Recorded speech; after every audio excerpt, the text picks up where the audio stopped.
अस्सलाम वालेकुम नाजरीन। इमरान रियाज़ खान का बहुत ही तल्ख़ इंटरव्यू आ गया है।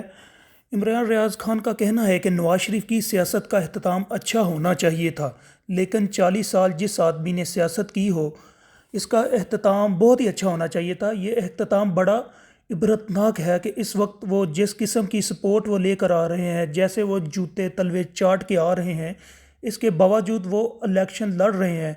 तो अगर इन्हें इक़्तिदार मिल भी जाए तो मियाँ साहब का डूब मरने का मकाम है। इमरान रियाज़ खान का ऐसा तल्ख़ इंटरव्यू सुनिए इनकी ज़ुबानी।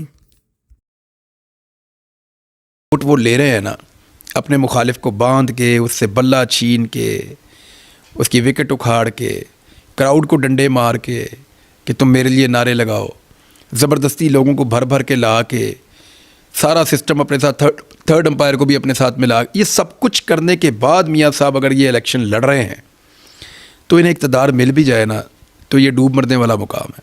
काजी फ़ायद ईसा साहब ने ये शर्मनाक, ये कहना पड़ेगा मुझे, ये अदालत का एक शर्मनाक फ़ैसला होगा जो तारीख़ के अंदर लिखा जाएगा। इससे ज़्यादा शर्मनाक फ़ैसला हो नहीं सकता कि आप एक पॉलिटिकल पार्टी से उसका सिंबल छीन लेते हैं, सिर्फ़ एक ऐसे इलेक्शन को जवाज़ बना के जो उनका इंटरनल इलेक्शन था उस पॉलिटिकल पार्टी का, और दूसरी किसी पॉलिटिकल पार्टी से आप सेम टाइम में नहीं पूछते। और एक पॉलिटिकल पार्टी ऐसी है जिसको ऐसे ही जुर्म में सिर्फ छोटा सा जुर्माना होता है, और दूसरी पॉलिटिकल पार्टी जो पाकिस्तान की सबसे मकबूल पार्टी है, ये ऐसा लगा कि काजी फ़ायद ईसा साहब अपने उस रेफरेंस वाले गुस्से को नहीं भूले, और उन्होंने ऐसा लगता है कि रिवेंज में ये रिवेंजफुल लगा मुझे थोड़ा सा ये मामला। और मुझे ज़ाती तौर पे महसूस हुआ उनकी, जो मुझे क्लिप मैंने देखे तो चार, तो मुझे नहीं लगा कि ये कोई अदालत के अंदर बाकायदा, मैं अदालतों में जाता रहा हूँ लेकिन ऐसा होता नहीं है, लोअर कोर्ट्स में भी ऐसा नहीं होता जो मैंने वहाँ होता हुआ देखा अनफॉर्चुनेटली। अभी एक लम्हे के लिए सोचें ना, आप फील्ड में रिपोर्टिंग करते हैं, पूरा पाकिस्तान घूमते हुए आप आ रहे हैं। अभी अगर इमरान खान को छोड़ने का फ़ैसला हो जाए और ये कहा जाए कि कल 4 बजे रहा किया, चले कल या परसों छोड़ा जाएगा या 3 दिन बाद छोड़ा जाएगा, तो आप मुझे बताएं कि इमरान खान घर कितने दिनों में पहुँचेगा? आपको सड़कों पर जगह ही नहीं मिलेगी, सड़कों पे आपको जगह ही नहीं मिलेगी, हर मोड़ से मोटरवे पे गाड़ियाँ चढ़ जाएंगी। अडयाला जेल से उसको घर लाना मुसीबत बन जाएगा, हेलीकॉप्टर पे पिक करना पड़ेगा। ये इमरान खान को इस वक्त बना दिया गया है। मैं देखना चाहता हूँ कि लोग एक लाडले बादशाह की बेटी को वोट डालते हैं या एक मिडिल क्लास की ऐसी लड़की को जिसने एक नई मिसाल कायम कर दी है, ये मैं देखना चाहता हूँ। लेकिन वो कुछ लोग कह रहे हैं कि शायद वो इलेक्शन मरीम के ख़िलाफ़ वाला ना हो, वहाँ से कोई और कैंडिडेट है और इसको शायद किसी और सीट से लड़ा दिया जाए। अभी कोई कन्फर्मेशन नहीं है, लेकिन ये जहाँ से भी लड़ेगी इसका इलेक्शन बड़ा मज़ेदार होगा। 8 फरवरी को इलेक्शन है। मेरे साथ इमरान रियाज़ खान साहब मौजूद हैं। इमरान भाई अस्सलाम वालेकुम। वालेकुम अस्सलाम। इलेक्शन सर पर है, 8 तारीख को इलेक्शन है, अपना तजिया पेश करें। 8 तारीख को आप क्या देख रहे हैं, मुल्क भर में क्या होगा, और 8 तारीख की शाम को 8 बजे क्या रिज़ल्ट देख रहे हैं? ये ना पाकिस्तान की तारीख के जो अहम तरीन इलेक्शन है उनमें से ये एक है, बल्कि अगर मैं ये कहूँ कि ये डिफ़ाइनिंग इलेक्शन है पाकिस्तान की तारीख़ में, तो ये बात गलत नहीं होगी। क्योंकि आज से पहले पाकिस्तान में जितने इलेक्शन हुए हैं ना, सर्वेज जिस पार्टी की मकबूलियत बता रहे होते थे ना, पाकिस्तान का निज़ाम उस पार्टी के साथ कुर्बतें बढ़ा रहा होता था। यानी सिस्टम, इस्टेब्लिशमेंट, वो सारे ये समझते थे कि इस पॉलिटिकल पार्टी की क्योंकि हुकूमत आ रही है तो इनके साथ वर्किंग रिलेशन हमें बेहतर करना चाहिए, जो पार्टी भी सर्वेज में आगे जा रही होती थी। It is first time in the history of Pakistan के, यानी फर्स्ट टाइम तो नहीं है, हमारे साथ 71 में ये हो चुका है, 70s वाले इलेक्शन के अंदर वो वहाँ प्रॉब्लम हुआ था, लेकिन ये बड़े लंबे अरसे के बाद, यानी हम कौन से इलेक्शनों के हम गवाह हैं। यानी हमें ये याद है मुशर्रफ ने अपने दौर में एक इलेक्शन करवाए थे और उन्होंने काफ लीग को कामयाबी दिलवाई थी। वो तो एक इलेक्शन डिक्टेटर के दौर में थे, तो उनको तो आप किसी गिनती में ना लें। लेकिन उससे पहले बेनज़ीर के इलेक्शन या नवाज शरीफ के इलेक्शन, तो वो जो भी जीत रहा होता था या जिसका भी पता होता था कि ये जीत रहा है, तो पाकिस्तान के इदारे उसके साथ एक वर्किंग रिलेशन एक बना लेते थे। अब जो हमने देखे हैं, खुद विटनेस किए हैं, जब पीपल्स पार्टी बेनज़ीर भुट्टो की शहादत हुई तो उसके बाद हमने देखा कि उनका एक वर्किंग रिलेशन बना और उनकी हुकूमत भी आ गई और मुल्क में उनकी वेव भी चल रही थी। 2013 में नवाज शरीफ ने आना था तो फिर वो उधर वर्किंग रिलेशन बन गया। 2018 में तमाम सर्वेज इमरान खान को जितवा रहे थे, तो इमरान खान साहब के बेहतर ताल्लुकात हो गए। अब 2024 का इलेक्शन है, 23 का इलेक्शन तो स्किप हो गया, बीच में हुआ ही नहीं, तो 24 का इलेक्शन है। इस इलेक्शन में पहली मर्तबा मैं ये देख रहा हूँ अपने सहाफ़ती करियर में या अपनी लाइफ में कि एक पॉलिटिकल पार्टी मकबूल तरीन पॉलिटिकल पार्टी बन गई है। यानी जब से मैंने होश संभाला, मैंने किसी भी पॉलिटिकल पार्टी को मकबूलियत की इस मिराज के ऊपर नहीं देखा जो आज पाकिस्तान तहरीक इंसाफ है। और इस मकबूलियत के बावजूद जब सारे सर्वेज ये कह रहे हैं कि ये पॉलिटिकल पार्टी जीत जाएगी या इसके आज़ाद उम्मीदवार भी हारेंगे, आज़ाद उम्मीदवार तो नहीं है एक्चुअली, वो पाकिस्तान तहरीक इंसाफ के उम्मीदवार हैं, सिर्फ उनके पास सिंबल नहीं है। अभी ये केस चल रहा है, इसका भी कोई ना कोई इसका नतीजा निकलेगा। ये मामला मुझे लगता है सुप्रीम कोर्ट तक भी जाएगा। बहरहाल अब वहाँ पे एक नई चीज़ हम ये देख रहे हैं कि जो पॉलिटिकल पार्टी पब्लिक की नज़रों में या सर्वेज़ में या मीडिया सर्वेज़ में या हर तरह के सर्वेज़ के अंदर जो पॉलिटिकल पार्टी जीत रही है, उसके लिए सिस्टम जो है वो किसी किस्म की गुंजाइश नहीं निकाल रहा। और पब्लिक ने भी एक ख़ास किस्म की ओपिनियन अपने अंदर बना ली है। इमरान खान ने बड़ी कामयाबी से लोगों को ये बावर करवा दिया है कि वो बाकी सबसे बेहतर है। और रही सही कसर जो है वो मियाँ नवाज शरीफ साहब ने खुद निकाल दी है। यानी मियाँ साहब के जो कंप्रोमाइज़ हैं, मियाँ साहब ने जिस तरह की गंदी पॉलिटिक्स की है गुज़िश्ता तकरीबन 2 सालों में, ख़ास तौर पे जो शहबाज शरीफ ने हुकूमत बनाई वो इनका सबसे बड़ा ब्लंडर था। इनके पास मौका था कि ये इलेक्शन में चले जाते, ये इलेक्शन में नहीं गए। इन्होंने पीडीएम की एक हुकूमत बनाई, उस हुकूमत में अवाम का पट्टा ही बिठा दिया, बेड़ा गर्क कर दिया, इकॉनमी का सत्यानाश कर दिया। मुल्क के अंदर महंगाई की सूरत हाल आपके सामने है, आम आदमी के हालात आपके सामने हैं। वो फैसलाबाद अभी आप होकर आए हैं, आप मुझे बताएं फैसलाबाद में अगर मैं रेशो की बात करूं तो क्या चल रहा है? आपके पास तो डाटा भी है, क्या सूरत हाल है? 80% मैं ऑन कैमरा कहूँगा, वो सर्वे अपलोड हो जाएगा। और आप 1 गो में सर्वे करते हैं? हाँ, 1 गो में 8 कैमरा लेते हैं, बगैर कट किए पूरा बाजार आप फिरते हैं, वो सर्वे आप देते हैं, उस पर कट नहीं है। हम लोग तो एडिट कर सकते हैं, बाकी लोग जो जाते हैं तो आप एडिट नहीं कर सकते। आप 1 गो में बताते हैं, जो लोग खड़े हैं उनसे बात करते हैं। अब वहाँ 80% का रिजल्ट है, उसका रीज़न समझे ना आप। आपको याद है 2020-21 के अंदर फैसलाबाद में लूमें चल पड़ी थी सारी की सारी, और वहाँ पे मज़दूर कम पड़ गए थे। बड़े लंबे अरसे के बाद पहली मरतबा ऐसा हुआ कि फैसलाबाद में काम करने वाले लोगों की किल्लत हो गई और काम की बहुतात हो गई। ऑर्डर्स जो हैं उनको पूरा नहीं कर पा रहे थे फैसलाबाद के जो मैन्युफैक्चरर्स हैं, ये हो रहा था। अभी इस वक्त सूरत हाल ये है कि सारी लूमें बंद पड़ी हैं, कारोबार तकरीबन बंद पड़ा है। बहुत मुश्किल से कुछ लोग अपना कारोबार बचा पाए हैं, लोग अपना सरमाया और कारोबार बाहर शिफ्ट कर रहे हैं, हुनरमंद जो हैं वो पाकिस्तान छोड़ कर जा रहे हैं।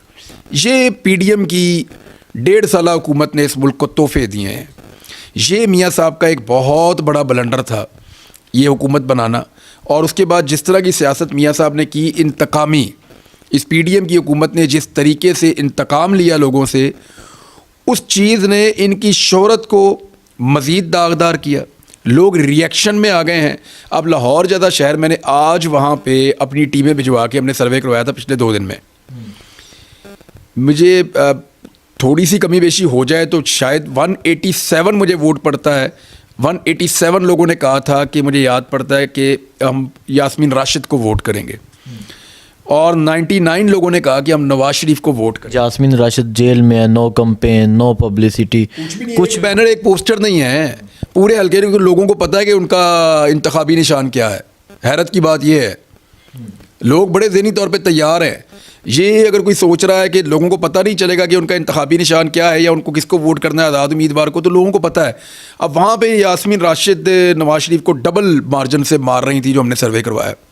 अब हम मरीम का हल्का भी चेक करेंगे 1-2 दिन में, बाकी हल्के भी देखेंगे। एक और सर्वे भी मैं करवाना चाह रहा हूँ कि लोगों का ये देखें कि क्या उनको पता है कि उनके कैंडिडेट का जो आज़ाद हो गया है, पाकिस्तान तहरीक इंसाफ के वोटर को क्या इस बात का पता है कि उनके कैंडिडेट का इंतखाबी निशान क्या है? क्योंकि कोई बैनर पोस्टर कहीं पे भी लगता है तो वो इंतज़ामिया आती है, सूबाई हुकूमत जो बनी हुई है, निगरान, उनके लोग आते हैं, वो उतार के ले जाते हैं। ठीक है। अच्छा इमरान भाई, मुझे ये बताएं, नवाज शरीफ साहब अपने भाई की हुकूमत में पाकिस्तान नहीं आते, उसके बाद पाकिस्तान आते हैं, जिस तरह उनका इस्तकबाल होता है, जिस तरह एयरपोर्ट पे सलूट मारा जाता है, एक मुजरम थे, इश्तिहारी थे, भगोरे थे, उसके बाद जो प्रोटोकॉल दिया जाता है, तो इनकी वापसी को कैसा देख रहे हैं यहाँ? देखिए मियाँ साहब का ना ये आखिरी इनिंग खेल रहे हैं वो अपनी सियासत की।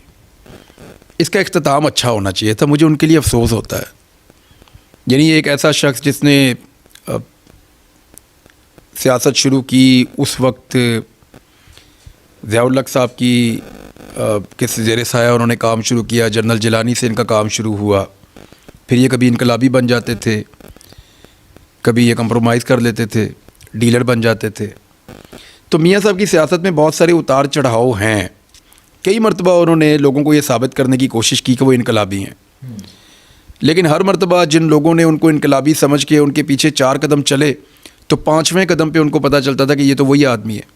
कभी वो मेमो गेट में चले जाते थे, कभी उसके ऊपर माफ़ी मांग लेते थे, कभी वो जुनेजो के ख़िलाफ़ साजिश करते थे, कभी बेनज़ीर की हुकूमत गिरा देते थे, फिर माफ़ी मांगते थे, फिर बेनज़ीर की हुकूमत गिरा देते थे, फिर बाद में मिसाक़ जमहूरियत कर लेते थे, फिर गिलानी की हुकूमत गिराने का हिस्सा बन जाते थे, फिर परवेज़ अशरफ के पीछे पड़ जाते थे, फिर गो ज़रदारी गो भी कर देते थे।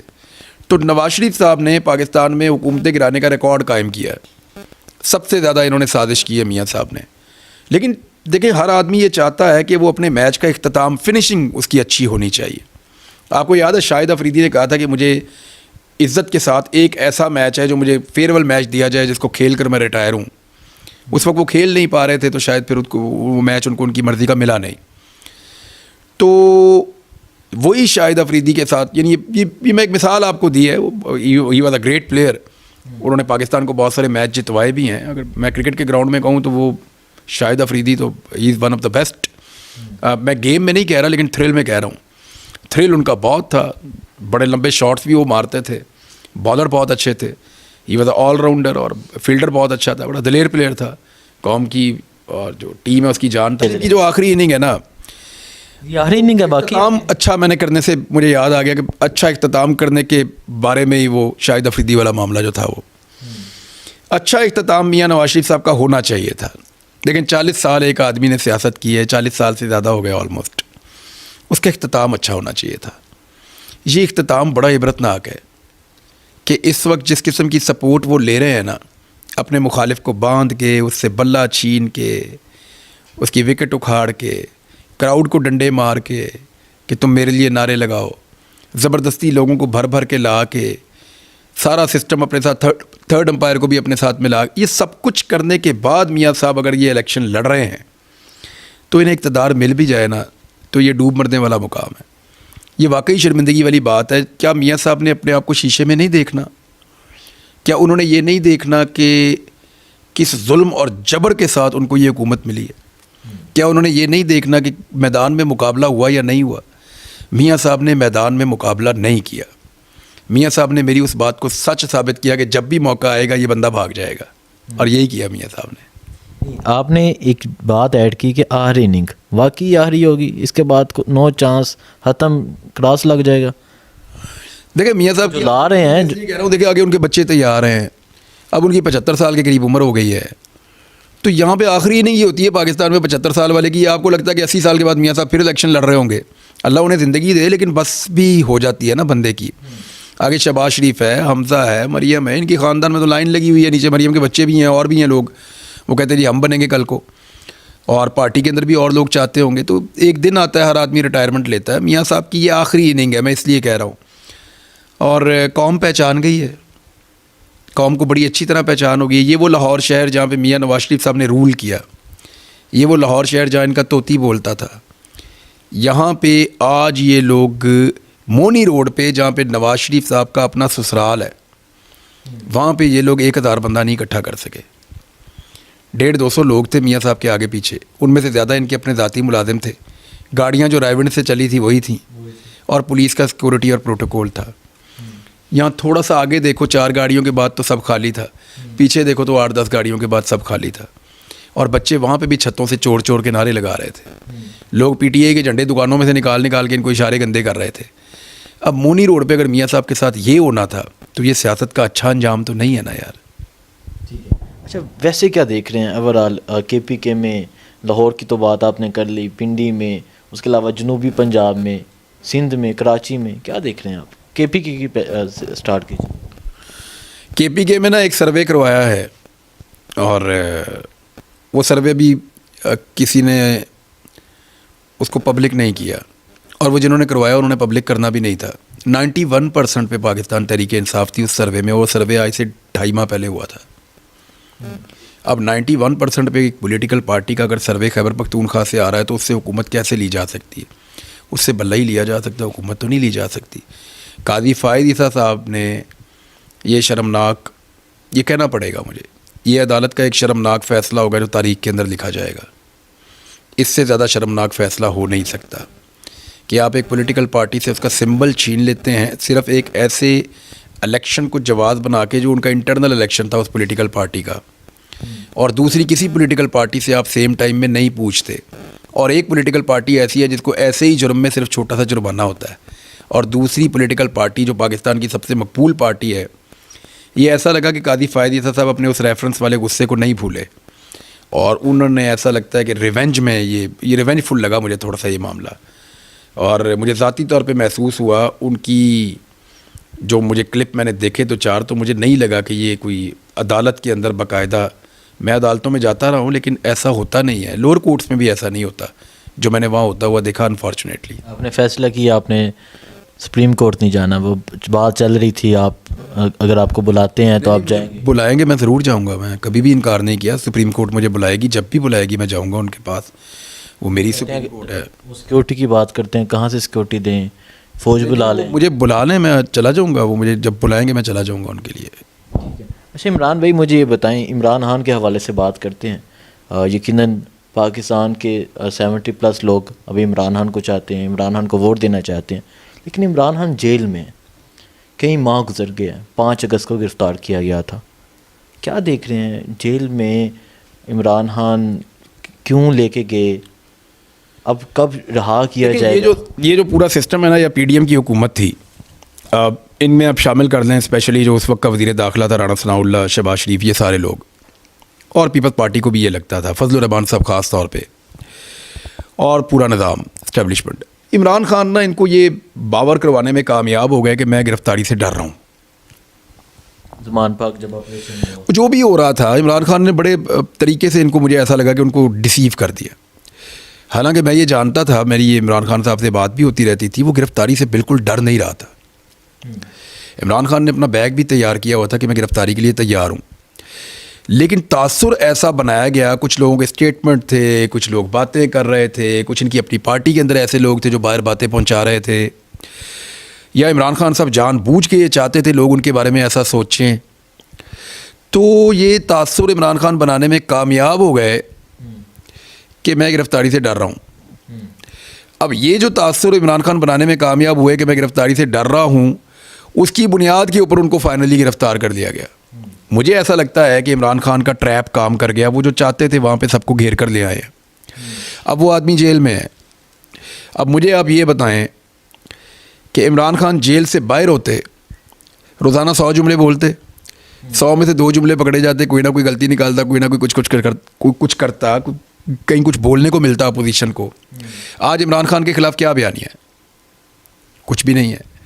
वो जेल में है, वो सबसे पॉपुलर है। हमदर्दी का वोट किसके साथ है? इमरान खान के साथ है। दूसरा, उसको जेल में वो प्रॉब्लम्स ही नहीं हुई जिसके बारे में बात की जाती है। यहाँ लोग दावे करते थे जी पता नहीं नशा है तो ये है तो वो है, तो वो 2 दिन नहीं रह पाएंगे, जब जेल में जाएगा तीसरे दिन रोना शुरू कर देंगे, उनके आंसू आप देखेंगे, वो मिन्नत तरला करेंगे। वो चीज़ें नहीं हुई, वो चीज़ें नहीं हुई। असेसमेंट गलत हो गई इमरान खान के बारे में एक दफ़ा फिर। पहले भी असेसमेंट गलत हुई थी, दोबारा भी असेसमेंट गलत हुई, और जितनी देर इमरान खान को जेल के अंदर रखा जाएगा उसको छोड़ना मेरे ख्याल में उतना मुश्किल होता चला जाएगा। आप अभी एक लम्हे के लिए सोचें ना, आप फील्ड में रिपोर्टिंग करते हैं, पूरा पाकिस्तान घूमते हुए आप आ रहे हैं। अभी अगर इमरान खान को छोड़ने का फ़ैसला हो जाए और ये कहा जाए कि कल 4 बजे रहा किया, चले कल या परसों छोड़ा जाएगा या 3 दिन बाद छोड़ा जाएगा, तो आप मुझे बताएं कि इमरान खान घर कितने दिनों में पहुंचेगा? आपको सड़कों पे जगह ही नहीं मिलेगी, सड़कों पे आपको जगह ही नहीं मिलेगी। हर मोड़ से मोटरवे पे गाड़ियां चढ़ जाएंगी। अडयाला जेल से उसको घर लाना मुसीबत बन जाएगा, हेलीकॉप्टर पे पिक करना पड़ेगा। ये इमरान खान को इस वक्त बना दिया गया है।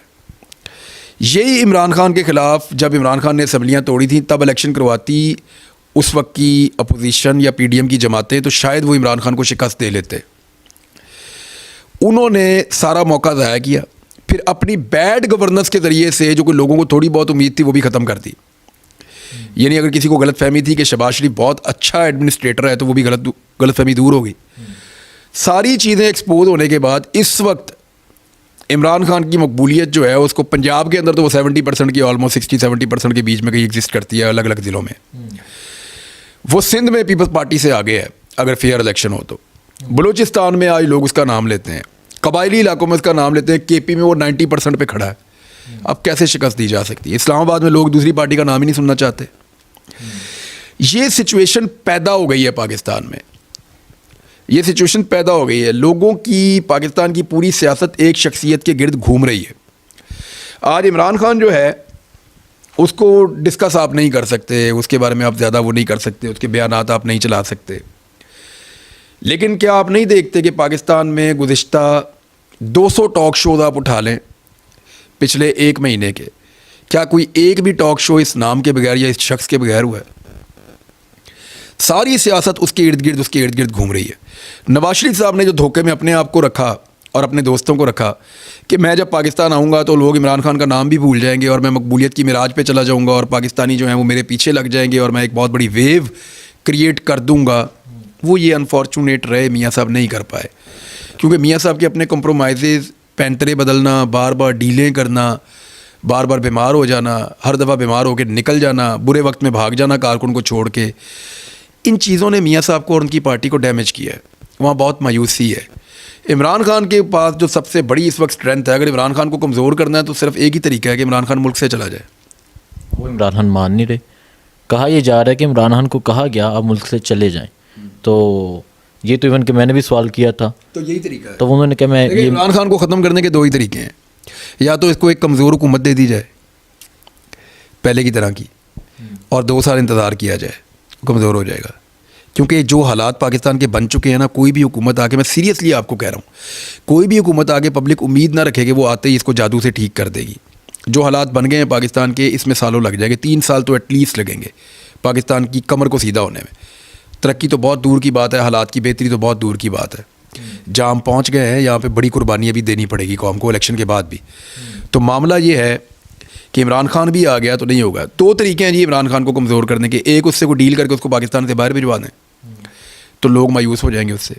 दूसरा तरीका ये है कि इमरान खान जो है उसको इक़्तिदार दिया जाए कमज़ोर, और उस कमज़ोर इक़्तिदार के ज़रिए से उसको डीफेम कर दिया जाए। लेकिन ये दोनों नज़र नहीं आ रहे, ये दोनों तरीके जो आप कह रहे हैं। तो फिर ये ऐसे ही चलेगा ना। देखिए नवाज शरीफ साहब अगर हुकूमत में आ जाते हैं तो ज़बरदस्ती किया गया ना अब तक। जब भी मियाँ साहब अगर आ रहे हैं तो ज़बरदस्ती आ रहे हैं। मियाँ साहब मुल्क की इकॉनमी ज़बरदस्ती तो नहीं चला पाएंगे, मियाँ साहब मुल्क के मामलात को ज़बरदस्ती तो नहीं आगे बढ़ा पाएंगे। लोगों को डंडे के साथ मार के तो नहीं कह सकते कि यहाँ इन्वेस्टमेंट करो। लोगों को कान पकड़ा के या उनके घरों के अंदर छापे मार के या उनकी ख़वातीन को बेइज्जत करके या उनकी चादर और चारदीवारी का तकद्दुस पामाल करके तो इकॉनमी ठीक नहीं कर सकेंगे मियाँ साहब। इस फार्मूला के साथ नहीं चलेगा भाई। लोगों का कॉन्फिडेंस आने वाली गवर्नमेंट पे होना चाहिए, और वो तभी होगा जब लोग अपनी मर्ज़ी से अपने वोट का राइट इस्तेमाल करेंगे। और लोगों को नज़र आ रहा है कि ये मुतनाज़ तरीन इलेक्शन होने जा रहा है अनफॉर्चुनेटली। अच्छा, नवाज शरीफ साहब जब जेल में थे, प्लेटलेट्स कभी कम कभी ज़्यादा, इमरान खान इतने माह हो गए जेल में और ये कहा जा रहा है वो क्लास से बात होती है वो ज़्यादा मजबूत नज़र आते हैं। जो अगला दिन नज़र आता है वो कॉन्फिडेंट नज़र आते हैं, मजबूत नज़र आते हैं।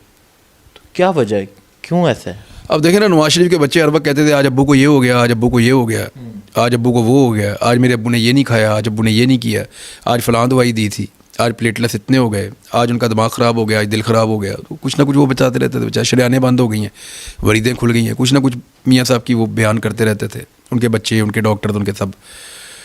तो इमरान खान जो है वो मियाँ साहब की उम्र के आदमी है, 1 आधे साल का फ़र्क होगा शायद। लेकिन आप ये देखेंगे सुपर फिट आदमी है, उसने अभी तक कोई शिकायत नहीं की। दुनिया के सारे नशे उन्होंने इमरान खान के खाते में डाले हुए थे और वो एक दिन भी बीमार नहीं हुआ। और मियाँ साहब जो उनके मुताबिक कोई नशा नहीं करते, मियाँ साहब रोज़ बीमार हो जाते थे। अभी तो एक रिकॉर्ड आप निकालें, मैं दोस्त को एक को कहा है, मैंने कहा डाटा इकट्ठा करो कि जितने सियासतदान आज तक गिरफ़्तार हुए कितने दिन बाद बीमार हुए। इमरान खान ने रिकॉर्ड कायम कर दिया है कि जितने सियासतदान बीमार हुए वो पहले 6 महीने के अंदर सारे बीमार हो चुके थे, जितने भी गिरफ़्तार हुए। कोई 2 महीने में बीमार हो जाता था, कोई 30 दिन में बीमार हो जाता था, कोई 10 दिन में बीमार हो जाता था। ये सारे अस्पतालों में पड़े हुए थे, इमरान खान से बहुत छोटी उम्र के भी। शर्जील मेमन याद है ना किस अस्पताल से आपको मिले थे, बाकी सारे जितने भी हैं। तो इमरान खान का ज़रा थोड़ा सा एक्सेप्शनल है केस। वो अपने आप को, वो अपनी कमज़ोरी शो नहीं करना चाह रहे, हालांकि उनको तकालीफ हैं, कुछ जो मीडिया वाले जाते हैं वो बताते हैं कि उनको तकालीफ हैं, बट इसके बावजूद वो अपनी तकालीफ शो नहीं करना चाह रहे। ये इमरान खान साहब का अब तक का स्टेटस है। लेट्स सी वो क्या करते हैं। देखिए, वो बातचीत करने के लिए इमरान खान ने पहले भी कहा था मैं तैयार हूँ, लेकिन वो बातचीत करने की जब भी बात करते हैं तो वो कहते हैं मैं सिस्टम के ऊपर बात करूँगा, इलेक्शन पे मेरे साथ बात कर लें, इकॉनमी पे मेरे साथ बात कर लें, निज़ाम के ऊपर मेरे साथ बात कर लें, मैं कंप्रोमाइज़ नहीं करूँगा किसी एनआरओ के लिए, किसी बाकी चीज़ों के लिए। उन्होंने पहले भी कहा था, वो आज भी ये कहते हैं पॉलिटिकल आदमी हूँ, बात करने के लिए तैयार हूँ, बात करो, आगे बढ़ते हैं। लेकिन इमरान खान का ये कहना और बार बार कहना कि मैं ये जो चोरी चकारी है या करप्शन के मामलात हैं या कोई एनआरओ वाले मामलात हैं, इनसे मुझे दूर रखें, इन पे मैं बात नहीं करूँगा, ये तो पहले दिन से कहते हैं। अच्छा, मुझे बताएं, व्लॉग स्टार्ट करने लगे हैं आप, और उसके अलावा आप कचहरी में जाते हैं, अदालत। व्लॉग ही हो रहा है, मैं अपने कैमरे पे नहीं बोल रहा, आपके कैमरे, मेरे कैमरे में बोलते हैं। अदालत जाते हैं, आप खुल के बोलते हैं। नहीं, मैंने काफ़ी डाटा इकट्ठा किया है और इस बीच में फारिग नहीं मैं बैठा, मेरे पास काफ़ी डाटा है, बहुत सारी चीज़ें मैंने इकट्ठी की हैं, बहुत सारी इन्फॉर्मेशन इकट्ठी की है। जब मैं काम शुरू करूँगा तो वो सारी मैं दूंगा। ख्वाहिश मेरी ये है कि मैं उम्रा कर लूँ, उसके बाद मैं अपना वीलॉग शुरू करूँ। तो बुध वाले दिन के गालिबन हमारे टिकट हैं, मुझे जो बताया मेरे भाई ने, बुध वाले दिन के टिकट्स हैं। तो अगर मैं उम्रे पे चला गया तो फिर मैं उम्रे से आते ही चंद दिन में वापस आके अपना काम शुरू करूँगा, और अगर ना जा पाया तो फिर घर आके शुरू कर दूँगा। तो रोकने वाले रोकेंगे नहीं? रोकेंगे तो घर आ जाऊँगा ना, रोकेंगे तो घर आ जाऊँगा, एयरपोर्ट पे रोकेंगे तो मैं इधर आ जाऊँगा। अच्छा, मुझे ये बता दें, आखिर में क्या पैगाम देना चाहेंगे आप देखने वालों को इलेक्शन के हवाले से? मैं एक चीज़ देखें, पाकिस्तानी को बताऊँ, आपको अगर निज़ाम के अंदर शिकायत हैं, या आपको लगता है कि निज़ाम ठीक नहीं है, या आपको लगता है कि निज़ाम डिलीवर नहीं कर रहा, या आपको निज़ाम से शिकायत है कि निज़ाम नाइंसाफ़ी और ज़्यादती कर रहा है, तो फिर आपके पास ये मौका है वोट डाल के उस निज़ाम को चेंज करने का। अगर आप वोट का राइट इस्तेमाल नहीं करते, आप बाहर नहीं निकलते, मायूस होके आपको मायूस करने वाले मायूस करेंगे, कहेंगे जी वो ताड़ी दी गिनती नहीं होनी वोटां दी, तो आप सोचेंगे यार मेरा वोट जब गिरा ही नहीं जाएगा तो मैं डालूँ क्यों। कई लोग आपको ये कह के मायूस करेंगे कि जनाब धांधली बहुत ज़्यादा होगी, तो आप सोचेंगे यार अगर धांधली होनी मेरे वोट के साथ तो मैं डालूँ क्यों। कई लोग आपको ये कहेंगे कि जनाब आपका वोट डलना कहीं और है और निकलना कहीं और है। कई लोग आपको ये कहेंगे कि जब आप इस उम्मीदवार को वोट डालेंगे तो ये बाद में जो वादे किए उनसे मुकर जाएगा और कुछ और कर देगा जाके, या ये आपकी उम्मीदों पे पूरा नहीं उतरेगा। तो हर तरह से ये निज़ाम आपको मायूस करने की कोशिश करेगा, मुतनफ़र करने की कोशिश करेगा। आप इस निज़ाम की बातों में ना आए और आपने निकल कर वोट डाल दिया तो फिर निज़ाम बदल जाएगा। लेकिन अगर आप वोट नहीं डालते 8 फरवरी को, तो फिर अगले 5 साल तक आपको कोई हक नहीं पहुंचता कि आप किसी नाइंसाफ़ी या निज़ाम की किसी ख़राबी की निशानदेही भी करें। अच्छा, एक सवाल याद आ गया, सनम जवेद के चौधरी परवेज़ लाही के कागजात मंजूर हो गए। इस पर आपने बताना है। सनम आ गई है मैदान में, जेल में बैठ के वो मैदान में आ गई है। देखें, मैंने ना पाकिस्तान की सियासी तारीख़ में इतनी तेज़ी से किसी को मकबूल होते हुए नहीं देखा जितना मैंने सनम जावेद को मकबूल होते हुए देखा। उसका रीज़न उसकी जुर्रत है, उसका रीज़न जो है वो उसका डट जाना है। वो निहत्ती लड़की है, एक लड़की बेचारी कितनी ताकतवर हो सकती है नॉर्मली, लेकिन वो अपने मौक़िफ़ के ऊपर कायम है। दूसरा, उसने वफ़ादारी दिखाई है इमरान खान के साथ। तो पॉलिटिकल पार्टीज़ में ऐसे जो लोग होते हैं उनको जल्दी फेम भी मिल जाता है, वो आगे भी बढ़ जाते हैं, लोग इज़्ज़त करते हैं बहादुरों की। तो ये मेरी भी ख्वाहिश थी कि ये इलेक्शन होना चाहिए। मैं देखना चाहता हूँ कि लोग एक लाडले बादशाह की बेटी को वोट डालते हैं या एक मिडिल क्लास की ऐसी लड़की को जिसने एक नई मिसाल कायम कर दी है, ये मैं देखना चाहता हूँ। लेकिन वो कुछ लोग कह रहे हैं कि शायद वो इलेक्शन मरीम के ख़िलाफ़ वाला ना हो, वहाँ से कोई और कैंडिडेट है और इसको शायद किसी और सीट से लड़ा दिया जाए। अभी कोई कन्फर्मेशन नहीं है, लेकिन ये जहाँ से भी लड़ेगी इसका इलेक्शन बड़ा मज़ेदार होगा। चौधरी परवेज़ लाही बाहर आ जाती है इलेक्शन से पहले और इसको एक रैली करने का मौका मिलता है तो वो ये ज़्यादा इंटरेस्टिंग होगा। चौधरी परवेज़ लाही जो है उन्होंने MNA वाला तो नहीं किया था, मेरे ख्याल में MPA वाला उनका हो गया। तो चौधरी परवेज़ लाही को भी इजाज़त मिल गई है और मेजर ताहिर सादिक साहब को भी, ईमान ताहिर, मेजर ताहिर।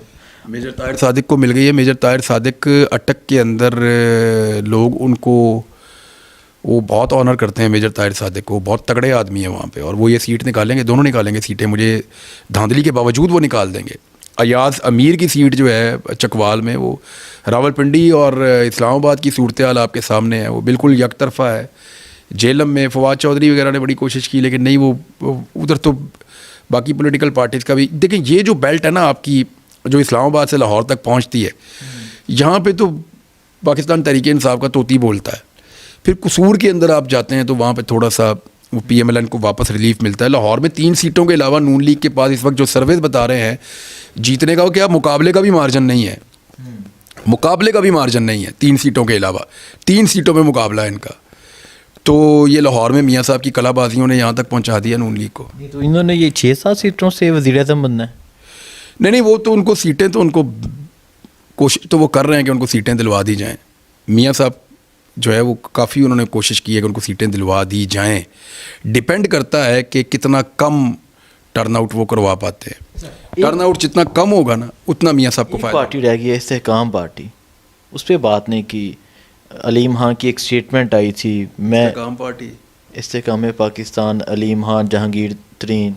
नहीं, एक मिनट, आपने पूरा पंजाब फिर लिया है, ये कहीं आपको नज़र आए? कहीं नजर नहीं। तो फिर क्या बात करें इन पे?